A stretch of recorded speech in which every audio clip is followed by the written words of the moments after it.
شہر کے باہر بہت سارا کوڑا ہے، اس کوڑے میں ایک عورت ہے جو مرا ہوا بطخ کا پر نکال رہے تھے.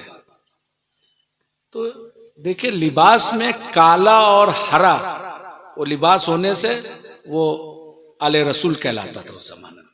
تو دیکھیں لباس بغداد میں بھی اس طرح کا دیکھا، سید زادی جو ہوتے تھے ایسا پہنتے تھے. تو بولے کہ مائی تو کیا کر رہی ہے، یہ کوڑے میں ایک بطخ کا پر نوچ رہی، کیا تکلیف ہے؟ وہ عورت بھائی آپ کام کیجئے اپنا، میں اپنا کام میں مشغول ہوں. بولا آپ بتائے کیا ہے، واقعات کیا ہے؟ بولے میرے گھر میں اور بچے ہیں، 3 دن سے فاقہ کشی ہے، یہ مردہ بطخ مل گیا، اس کا پر نکال کے میں جا کے اپنے بچے کو کھلاؤں گی. بولے آپ چھوڑ دے اسے، آپ چھوڑ دے اسے، بس میرے لیے کافی ہے، آل رسول ہے. اب پورا جو بھی پیسہ تھا سب دے دیے. اب بولے ہم گھر تک پہنچا دیتے آپ کو. ان کے گھر تک پہنچا دیے. آتا حاضر و ناظر کا کہ اللہ کے رسول حاضر و ناظر ہے. جس طرح اللہ اپنے شان کے مطابق حاضر و ناظر ہے، اس طرح رسول اللہ صلی اللہ علیہ وسلم اپنے شان کے مطابق حاضر اور ناظر ہے. تو پھر دلیل دینا ہوگا اس کو. دلیل ہے، ہمارے اسلاف دلیل دے کے گئے. امام اشری، امام ماتوریدی رحمت اللہ علیہ جو عقائد کے امام کہتے ہیں. کیوں عقائد کے امام؟ جب یہ موضوع آیا لوگوں کے پاس تب اس کا آنسر دینے کے لیے اللہ تبارک تعالیٰ ایسے امام کو پیدا کیے، وہ امام جواب دے کے امت کو چلے گئے. وہ کہتے ہیں کہ قرآن کہتا ہے اللہ رب العزت عرش استوا پر. ٹھیک ہے، عرش استوا قرآنی کہتا ہے ایک ٹائم میں پانی میں تھا، اور ایک ٹائم تو عرش استوا تو مخلوق ہوئی، کوئی مخلوق تھا ہی نہیں اس وقت. رب کہاں تھا؟ کاؤنٹر کوشچن ہوگا. تو دیکھو نہیں، ان کا کہنا تھا کہ آپ رسول اللہ صلی اللہ علیہ وسلم کے حاضر و ناظر کو ثابت کیجئے، اللہ کا ہم مان لیتے ہیں. ٹھیک ہے، یہ ابھی کووڈ ہوا 2019-20 میں، دنیا میں 5 کروڑ آدمی مر گیا. چھپایا ہے سب، لیکن اب واضح ہو گیا کہ دنیا کے 5 کروڑ آدمی مر گیا. دنیا میں 1 لاکھ آدمی ایک ہی ٹائم 1:01 میں پوری دنیا کے مختلف علاقوں میں ملک الموت روح قبض کرنے جائے گا ایک ہی ٹائم میں. ممکن ہے؟ ہاں، اللہ نے اس کو اختیار دی. اچھا، اللہ نے اس کو اختیار دی. اب بخاری شریف کو امام بخاری رحمت اللہ علیہ سے پوچھتے ہیں کہ قبر کا سوال جواب میں کیا لے کے آتے ہیں ابواب؟ ما کنتم تکون فی حاج الرجل ہوا محمد رسول اللہ صلی اللہ علیہ وسلم. بندوں سے پوچھتا من رب کا نہیں ہے، ما دینکم بخاری اور مسلم میں نہیں ہے، اس سے نیچے والا سیاستہ میں ہے. تو اب ہم امیر المومنین فی الحدیث کہتے ہیں بخاری، امام بخاری رحمت اللہ. تو وہ تو نہیں کہے یہ بات. تو بولا کہ اس کا پہلے ہم کو تفسیر بتا دے کیا ہے. منکر نکیر پوچھ رہا آپ سے، اور آقا علیہ السلام کو دکھا کر پوچھ رہا ہے اس شخص کے بارے میں کیا کہتا تھا، پاسٹ ٹینس، کیا کہتا تھا جس کا نام محمد رسول اللہ. نام بتا رہا ہے، تو نام بتا رہا ہے، دیدار ہو رہا ہے. تو اگر امام بخاری رحمت اللہ علیہ کے قبر کا سوال جواب میں اس سوال کو ہم پکڑ لیں تو اب 1 لاکھ آدمی کو 5 کروڑ میں 1 لاکھ آدمی کو یا 2 لاکھ آدمی کو ایک ہی ٹائم دفن کیا گیا، اور ایک ہی ٹائم میں زیارت کس کا ہوگا؟ تو یہ حاضر و ناظر کیسے ثابت ہوگا؟ آؤ اور رکتے ہیں. امام حجر عسقلانی مشہور محدث فرماتے ہیں جب آقا علیہ السلام مدینہ میں ہے، ابو بکر، عمر، عثمان، علی کرم اللہ وجہہ کے ساتھ ہے، اور دمشق میں، یمن میں، مکہ میں صحابہ کا فوت ہو گیا، اس کو دفن کر دیا جا رہا ہے. اس کو کون زیارت ہو رہا ہے؟ ابھی تو حیات النبی ہے مدینہ میں، پھر کس کا زیارت ہو رہا ہے؟ سبحان اللہ سبحان اللہ. تو کیسے حاضر اور ناظر نہیں ہے؟ پھر کس کو حاضر اور ناظر کہتے ہیں؟ سبحان اللہ سبحان اور اللہ. آج 1400 سال بعد ہم قبر میں جائیں گے، اس کا سوال کا جواب ہم تیاری کیا ہے؟ پہلا سوال نہیں ہے نماز کہاں، وہ حشر کے میدان میں بڑے لوگ ہوں گے، یہاں پر تو تن تنہا ہوگے، اس کو کیا جواب دو گے؟ اس کے لیے فکر کرنا ہے، اس کے لیے سوچنا ہے.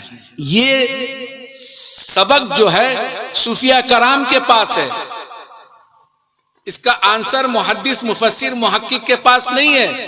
اس کا آنسر امام احمد بن حنبل مسند احمد میں ایک شخص آیا، والذین آمنوا اشد حبا للہ.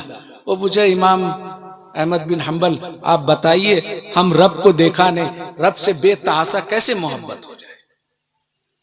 بولا دیکھو تم حدیث کا کوئی بھی چیز لیتے تو 8 لاکھ حدیث میرے سینے میں میں بتا دیتا، لیکن یہ تفسیر القرآن ہے، مقاتل بن اسماعیل ہے ہمارے زمانے میں، تو ان سے جب ملاقات ہوگی تو اس کا جواب لے کے میں بتاؤں گا. بشر الحافی رحمت اللہ علیہ وہ چند لوگوں کو لے کے وہاں بغداد شریف میں اپنا رات کو آتے تھے، ایک کمرہ بھاڑا میں لے لیے تھے اور وہاں مناجات ہوتا تھا. فجر میں امام احمد بن حنبل کے مسجد میں نماز پڑھتے تھے، پھر اپنے کام میں لگ جاتے تھے. بولے یہ تو تقویٰ پرہیزگار بھی ہے، لیکن گرد غبار ہوتا ہے، جیسا آدمی گاؤں دیہات میں کام کرتا ہے پورا گرد غبار سے، تو یہ لوگ روز ایسا کرتا ہے. وہ مکان مالک کو بلائے، بولے کہ یہ لوگ کیا کرتا ہے؟ بولے ارے یہ رات کو ایسا مناجات کرتا ہے نا کہ سن کے آپ بھی رو جائیے گا. اچھا تو اس کے بغل میں کوئی روم ہے، ہمیں دے دو، میں سننا چاہتا ہوں. امام احمد بن حنبل بغل روم میں رات کو بشر الحافی رحمت اللہ علیہ اب اللہ سے مناجات کر رہے ہیں. امام احمد بن حنبل وزن میں آ کے بے ہوش ہو گئے. فجر میں اس کا بیٹا آیا، ابو چلیے آج میں نماز پڑھا دیا فجر کا. ارے وہ لوگ کہاں چلے گئے؟ وہ لوگ نماز پڑھ کے چلے گئے اپنے اپنے کام میں. بولے اس آدمی کو بلاؤ جو ہم سے اس دن قرآن کی تفسیر سنا تھا، والذین آمنوا اشد حبا للہ، اللہ سے بے تحاشا محبت. بلایا، بولا مولا کا خبر مولا والوں سے لو، بشر الحافی کی محفل میں چلے جاؤ. مولا کا خبر لے رہے تھے نا، تو جاؤ بشر الحافی کے محفل میں، وہاں بیٹھو، رات کو مناجات کرو، مولا کا خبر مولا والوں سے لو، اللہ کی خبر اللہ والوں سے لو. میں محدث و فقہ کے امام ہوں. جب اتنے بڑے امام احمد بن حنبل رحمت اللہ علیہ مسند احمد میں 16 بار لائے ایک ہی سبجیکٹ کو، کیا بتا رہے ہیں؟ کسی اللہ والوں کے پاس جاؤ، اللہ کی معرفت وہاں ملے گی. ہم جو نقش بندی، قادری، چشتیہ، سروردیہ، کبریہ کیوں جاتے ہیں؟ کیا سکھاتا ہے یہ؟ خانقاہی چیز میں کیا سکھاتا ہے؟ 2 چیز سکھاتا ہے. اس کا سبجیکٹ 2 چیز ہے، قرآن سیکھنا ہے، مفسر قرآن کی تفسیر سیکھنا ہے، مفسر قرآن سے سیکھیے. دینی تعلیم مدرسہ میں جا کے لیجئے. حدیث سیکھنا ہے، محدث کے پاس جائیے. لیکن یہ اللہ والوں کے پاس کیا سیکھنا ہے؟ یہ 2 چیز بتاتے ہیں. میں نے ان سے پوچھا کہ آپ کتنا سال سے نماز پڑھ رہے ہیں؟ 52-53 ایئرس کا ہے، عرب کے بڑا اسکالر میں. تو بولا اتنا کتنا سال سے نماز پڑھ رہے ہیں؟ بولا بچپن سے نماز ہم لوگ، عربی لوگ آپ جانتے ہیں چھوٹا عمر سے نمازی ہوتا ہے. ہم بولا نماز میں اخلاص نہ ہو اللہ قبول کر لے گا. نماز میں اخلاص نہ ہو، اللہ کوئی بھی عبادت اخلاص والا پسند کرتا ہے نا، پیوریٹی. تو آپ ہم کو بتائے کہ آپ نماز میں اخلاص پیدا کیے؟ بولتا خشوع اور خضوع وہ سب ہم کو معلوم ہے، وہ ایک کیفیت کے نام ہے، لیکن وہ سکھائے گا کون؟ ایک نماز میں اخلاص پیدا کیسا ہو وہ صوفی بتا کے گئے. وہ 2 سینٹنس میں ختم ہو گیا. امام ربانی مجدد الفسانی احمد سرہندی رحمۃ اللہ علیہ اپنے صاحبزادے کو برپا، خواجہ محمد معصوم رحمۃ اللہ علیہ ان کے خلیفہ بھی ہوئے۔ بولے نماز میں اخلاص، جب 5 وقت کا مجلس خدا میں بندہ جب جاتا ہے، 5 وقت کا ہے نا فرض، تو اللہ کی بارگاہ میں جب اللہ کی مجلس میں بندہ جاتا ہے تو مخلوق کو نکال کے جائے، اور جب مخلوق میں جائے تو اپنے نفس کو نکال دے، اخلاص پیدا ہو جائے۔ ہم اس علماء سے پوچھا، اہل حدیث تھے، یہ سلفی تھے، یہ ہمارے پیر و مرشد نے بتایا جو اہل اللہ تھے۔ خیر اور کئی ایک علمی سوالات ہوا، پھر اس کے بعد جب دیکھا کہ بہت اپوزیشن جو اہل سنت کا وکیل بہت اسٹرانگ ہو گیا، تو بولا چلیے آج ختم کرتے، چلیے ہم آپ کو 5 اسٹار ہوٹل میں کھانا کھلاتے۔ ہم بولا ہمارے بڑوں نے کہا کہ پہلے پیسہ دیکھ لو حرام ہے یا حلال ہے۔ ہمارے بڑے لوگ جب جاتے تھے تو جب کھانا سامنے آتا تھا تو بلاتے تھے، ادھر آؤ، یہ کون کا طرف سے، ان کے طرف سے، منع کر دو ان کو، خرچ میرا بیٹا دے گا۔ بعد میں پتہ چلا کہ وہ سود کھاتا تھا۔ ایسے بزرگ گزرے ہمارے۔ حاضر و ناظر کلیئر ہو گیا، توحید کلیئر ہو گیا۔ اب ایک واقعات بتاتے ہیں درود شریف پر۔ درود شریف سب لوگ پڑھتا ہے، آقا علیہ السلام سے جو محبت کرتا ہے درود شریف پڑھتا ہے۔ درود شریف دراصل کوئی انسان نہیں پڑھتا ہے، کیونکہ وہاں پر ان اللہ و ملائکۃ یصلون علی النبی یا ایھا الذین آمنوا صلوا یا ایھا الذین آمنوا، یہاں ایک شرط رکھ دی اللہ تعالیٰ، اے ایمان والو۔ اب یہ ایمان والو تو کیا اللہ کو معلوم نہیں تھا کہ میرا بندہ بے ایمان بھی ہوگا،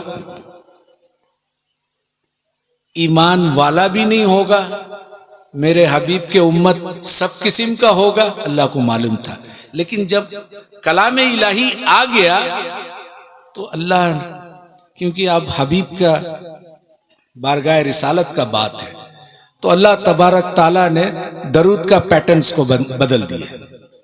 اب جو بھی بھیجے گا ہم کو بھیجے گا، میں اس کے طرف سے آقا علیہ السلام کو بھیج دوں گا، یہ قبولیت ہو جائے گی۔ تو ہم سب جو بھی درود پڑھتے ہیں، اللہم صلی علی سیدنا، کیا ہے؟ اے اللہ تو اپنے حبیب پر بھیج دے۔ پڑھ رہے ہم، ذمہ دے دیا، کیونکہ اب ایمان والوں کا بات آیا تو ایمان والا تو سب ہو نہیں سکتا ہے، تو اللہ تعالیٰ درود کا پیٹرنز کو کوئی زمین پر درود نہیں بھیجتا، سب اللہ کے حوالے کر دیتا ہے، اللہ تعالیٰ بھیج دیتا ہے، وہ گنہگار، خطا کار، بدکار سب کا قبول ہو جاتا ہے۔ ایک ہی عمل ہے جو سب کا قبول ہوتا ہے، کیونکہ اللہ کے تھرو سے ہوتا ہے۔ تو اسی درود شریف کے فضائل میں ایک واقعات یاد آ گیا۔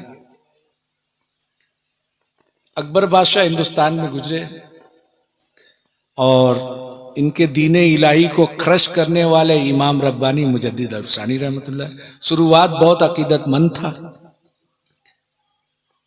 ان کے ایک استاد تھے عبداللہ ناگوری، فیضی کا نام سنے ہیں نو رتن میں، ہے نا، ملا دو پیازا فیضی، یہ ان کے والد صاحب تھے۔ یہ اکبر جاہل آدمی تھا، اس کو پڑھاتے تھے، وہ عالموں کا قدر کرتا تھا۔ تو ان کو ایک دن خواہش ہوا تو جا کے بادشاہ سے کہا کہ میں سوچتا ہوں بوڑھا ہوتے جا رہا ہوں، حج کر لوں۔ بہت اچھی بات ہے۔ تو پھر 150 آدمی کو تیار کیا، پھر گھوڑا وغیرہ پیسہ دیا کہ سامان زیادہ تو لے جا رہے، کیونکہ اس وقت کا جو مغلئی دور ہے، اس وقت سفر جو ہوتا تھا ہندوستان سے ایران، خیمہ لے کے جاتے تھے، لگا دیتے تھے، پھر ایران سے عراق کربلا اور بغداد شریف کا زیارت کر کے شام چلے جاتے تھے۔ شام میں بہت سارا انبیاء تھا، وہاں سے داخل ہو کے مدینہ آ کے حج کرتے تھے، یہی روٹ تھا ان کا۔ تو عبداللہ ناگوری رحمۃ اللہ علیہ جب وہاں پہنچ گئے، سب کا زیارت ہو گیا، تب جب شام میں پہنچے تو دیکھے شہر کے باہر بہت سارا کوڑا ہے۔ اس کوڑے میں ایک عورت ہے جو مرا ہوا بطخ کا پر نکال رہے تھے۔ تو دیکھیں لباس میں کالا اور ہرا وہ لباس ہونے سے وہ آل رسول کہلاتا تھا اس زمانے میں. تو دیکھیں لباس بغداد میں بھی اس طرح کا دیکھا. سید زادی جو ہوتے تھے ایسا پہنتے تھے. تو بولے کہ مائی تو کیا کر رہی ہے, یہ کوڑے میں ایک بطخ کا پر نوچ رہی, کیا تکلیف ہے؟ وہ عورت بولی آپ کام کیجئے اپنا, میں اپنا کام میں مشغول ہوں. بولا آپ بتائے کیا ہے, واقعات کیا ہے؟ بولے میرے گھر میں اور بچے ہیں, 3 دن سے فاقہ کشی ہے, یہ مردہ بطخ مل گیا, اس کا پر نکال کے میں جا کے اپنے بچے کو کھلاؤں گی. بولے آپ چھوڑ دے اسے, آپ چھوڑ دے اسے, بس میرے لیے کافی ہے, آل رسول ہے. اب پورا جو بھی پیسہ تھا سب دے دیے. اب بولے ہم گھر تک پہنچا دیتے آپ کو. ان کے گھر تک پہنچا دیے. اب پیسہ ختم ہو گیا حج کا, کرے تو کیا کرے؟ تو یہ سوچے کہ ہم قافلہ میں ہیں, ہم چھپ جاتے ہیں, قافلہ واپس آئے گا پھر ہم ساتھ ہو جائیں گے. تو جب قافلہ وہاں سے 1.5 مہینہ بعد شام میں آیا تو وہ پہلے سے کھڑے. تو وہ بولے ارے عبداللہ صاحب آپ تو ہم کو بڑا, آج آپ نہیں ہوتے تو ہم حجر اسود کا بوسہ نہیں دے سکتے. یہ تعجب ہو رہا ہے, میں تو کارواں سے الگ ہو گیا اور یہ سب کہہ رہے کہ آپ ایسا کیے آپ ویسا کیے. خیر واپس آ گئے.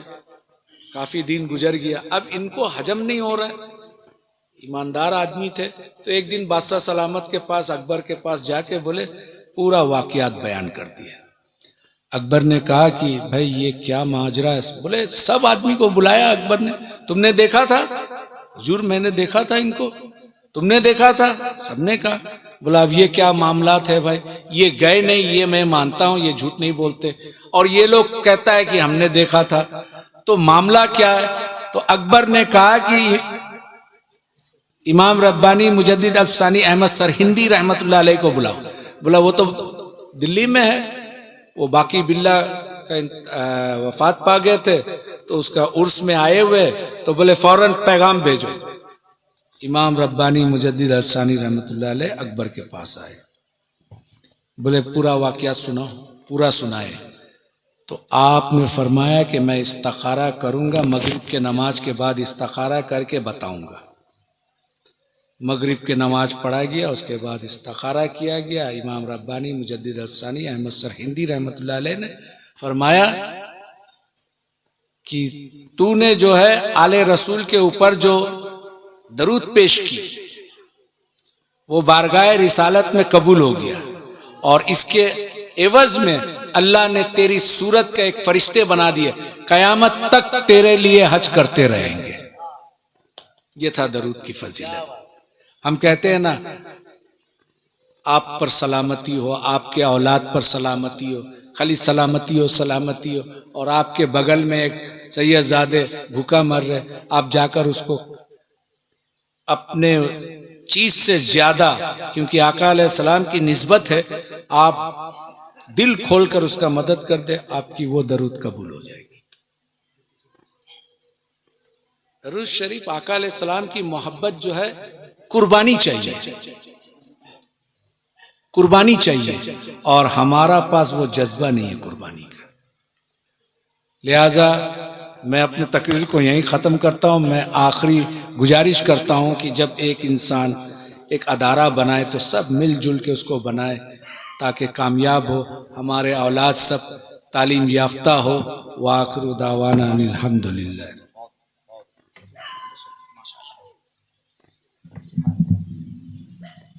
بہت اچھا خطاب, ایک خانقاہی رنگ و آہن کے